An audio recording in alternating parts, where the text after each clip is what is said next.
Salut à tous, j'espère que vous allez bien. On se retrouve ce soir pour une nouvelle vidéo. On revient sur le match qui vient de se terminer contre la Juventus de Turin. C'était la finale du groupe et le dernier match de ces phases de poule de Ligue des Champions pour le Barça.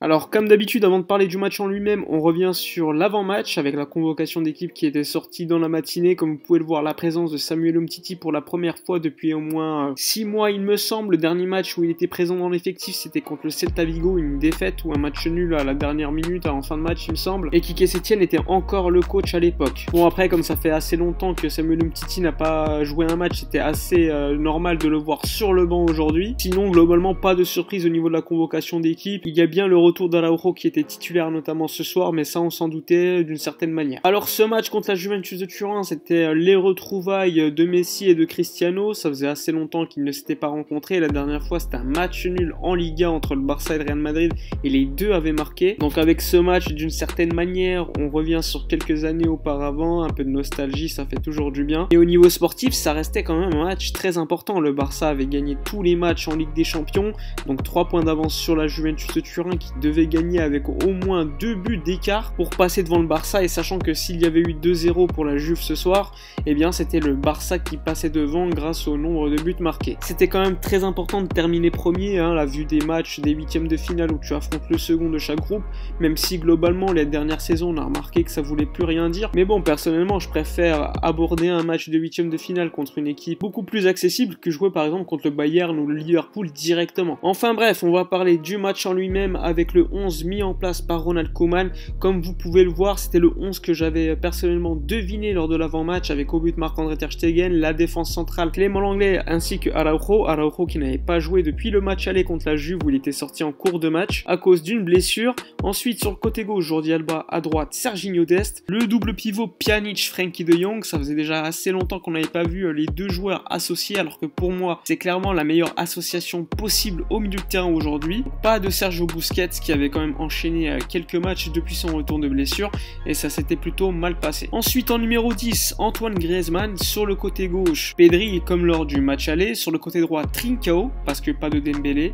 pas d'Ansu Fati. Et on attaque tout devant Lionel Messi. Donc pas de Martin Braithwaite, pas d'Ousmane Dembélé blessé, pas d'Ansu Fati blessé également, pas de Coutinho, donc pas un numéro 10 supplémentaire. Et ça me paraissait avant le match le 11 idéal, le moins pire d'une certaine manière. Sachant que sur le côté droit tu as un vrai ailier, Trincao, même si lors du début de saison on n'a pas vu la meilleure version de Trincao. À Braga c'était beaucoup plus efficace, mais bon il faut pas oublier que le temps d'adaptation, Braga c'est pas la même chose que le FC Barcelone, mais il a quand même démontré qu'il avait quand même un profil qu'on n'avait pas forcément dans l'effectif. Sur le côté gauche, Pedri qui avait fait un bon match contre la Juventus de Turin, qui a performé à ce poste, même si en numéro 10 il peut être également pas mal. Le retour de Lionel Messi en faux numéro 9 qui va énormément alterner avec Griezmann en numéro 10. Donc pas de numéro 9 Martin Braithwaite pour s'occuper de De Ligt ou encore Bonucci, sachant qu'avant le match personnellement je pensais que la Juventus de Turin n'allait pas forcément défendre super bas. Côté Juventus de Turin, comme vous pouvez le voir, le 11, un 11 quand même très solide avec les présences de Cristiano Ronaldo, Morata, De Ligt, la surprise Buffon, un Cuadrado placé un peu plus haut que lors du match aller. Lors du match aller, il s'était fait quand même martyriser par Pedri. Les présences d'Arthur ou encore McKinney qui sont quand même des milieux plutôt intéressants. Donc un 11 très compétitif mis en place par Pirlo. Et maintenant, sans plus attendre, on va évidemment parler du match en commençant par la première mi-temps. Alors concernant cette première mi-temps, ça a très mal commencé avec un très bon pressing de la Juve qui nous a empêché de sortir les ballons.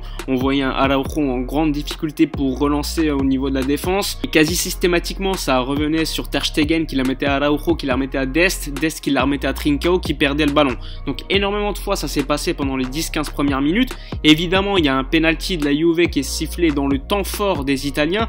Certains vont dire qu'il n'y a pas penalty, d'autres que oui. Personnellement je pense que ça peut se siffler comme ça ne peut pas se siffler. Donc c'est à l'interprétation de l'arbitre. Ronaldo va bien chercher le penalty, Araujo se fait avoir, il y a penalty, il y a but. Donc le Barça commence très très mal le match et est mené au Camp Nou. Ce qui m'a étonné c'est que ensuite la Juventus a continué à dominer. Alors oui, au niveau tactique la Juve en première mi-temps était dominée, dominante avec leur 3-5-2, avec beaucoup plus de joueurs au milieu de terrain, donc ils ont contrôlé le ballon. On voyait également que lorsqu'ils perdaient le ballon, du coup il y avait un meilleur pressing effectué par les Italiens. Sur certaines séquences, quand Pedri a le ballon, on voit qu'il y a 3-4 joueurs déjà qui sont sur lui, donc énormément de difficultés pour ressortir les ballons, très peu d'occasions. La Juve va marquer un deuxième but magnifique, très bien travaillé, encore une fois la défense centrale qui n'est pas sur le coup, que ce soit Araujo encore Clément Lenglet, les deux ont été en retard et c'est un but magnifique de la Juve. Ça continue ensuite encore une fois avec une domination italienne et le Barça a enfin tiré au but, c'est Messi il me semble avec une parade de Buffon à la 30e minute environ. C'est vraiment à partir de là que les Italiens, ils menaient 2-0 et se sont dit on va reculer, on va attendre les contres et essayer de marquer un troisième but.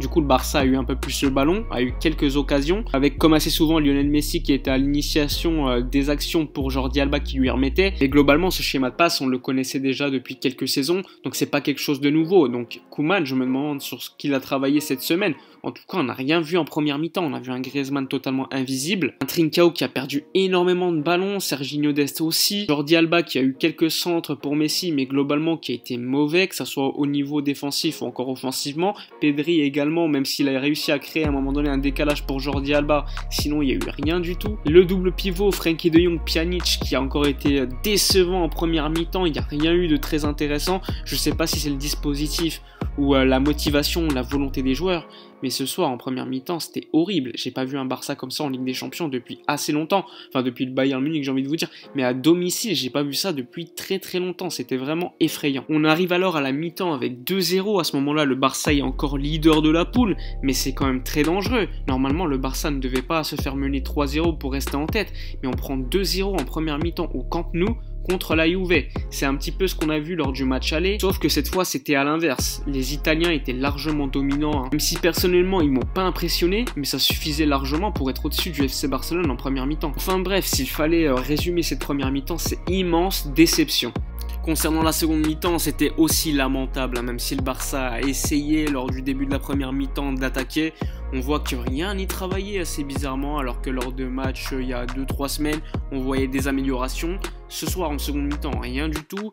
Il y a eu le penalty encore une fois pour la Juve à 2-0, donc 3-0 pour la Juve avec un penalty encore une fois de Ronaldo. Là il y a main, il n'y a rien à dire. Encore une fois une erreur de Clément Lenglet. Les défenseurs centraux du Barça enchaînent les erreurs qui sont largement évitables, mais on a quand même l'habitude maintenant, on voit des erreurs qui ne devraient pas exister dans une grande équipe de football. Aujourd'hui le Barça c'est pas une grande équipe. Que ça soit dans la défense, c'est horrible, que ça soit en attaque, rien n'est travaillé, tout passé par Messi. Il n'y avait que Messi qui a fait un bon match, encore un match correct on va dire, mais sinon les autres autour n'ont pas été bons. Il y a eu la rentrée de Martin Braithwaite, il a rien apporté non plus, mais j'ai pas envie de blâmer Martin Braithwaite, c'est pas lui qui est le fautif, mais quand on voit encore les mêmes problèmes semaine après semaine, année après année, j'ai envie de vous dire, le problème est bien plus profond qu'un simple effectif à mon avis, même si l'effectif aujourd'hui est quand même assez précaire, il y a énormément de manques, il y a des joueurs qui n'ont pas forcément le niveau, mais ça j'ai envie de vous dire qu'on le savait déjà. Aujourd'hui on devait avoir un 11, mais le 11 le moins pire qu'il y avait au vu de l'effectif,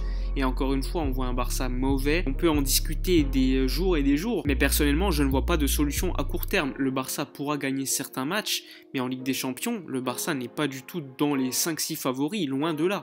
Le Barça peut perdre contre n'importe qui, comme il peut gagner contre n'importe qui, même si on voit quand même ces dernières semaines on a quand même tendance à moins gagner contre les gros par rapport à des années antérieures. Alors il y a eu la rentrée de Riqui Puig, pour moi c'est le seul point positif de ce match où il a apporté énormément de choses, des petites lignes de passe qui ont été trouvées, mais sinon ça a été mauvais. Oui, le Barça a eu le ballon en seconde mi-temps, a attaqué la Juve, mais la Juve menait 3-0, donc c'est logique que la Juve va se mettre à défendre et à attendre les contre-attaques. Ils auraient pu même mettre un 4e but s'il n'y avait pas eu le hors-jeu. Il y a eu également un penalty qui n'a pas été sifflé sur Griezmann, logiquement, parce que Griezmann était hors-jeu, mais globalement, j'ai envie de vous dire que le score est largement mérité. Malgré 5 bonnes performances avant ce match en Ligue des Champions, on se retrouve second de notre groupe et on est obligé d'affronter une grande équipe potentiellement lors des 8e de finale. Et ça c'est quand même assez malheureux. Même si évidemment j'ai envie de vous dire oui, on va pas aller gagner la Ligue des Champions, mais au moins aller le plus loin. Et quand tu affrontes une grande équipe dès les 8e de finale, ça te facilite pas le travail. Enfin bref, ce soir je suis entre déception, tristesse, amertume, on a l'habitude,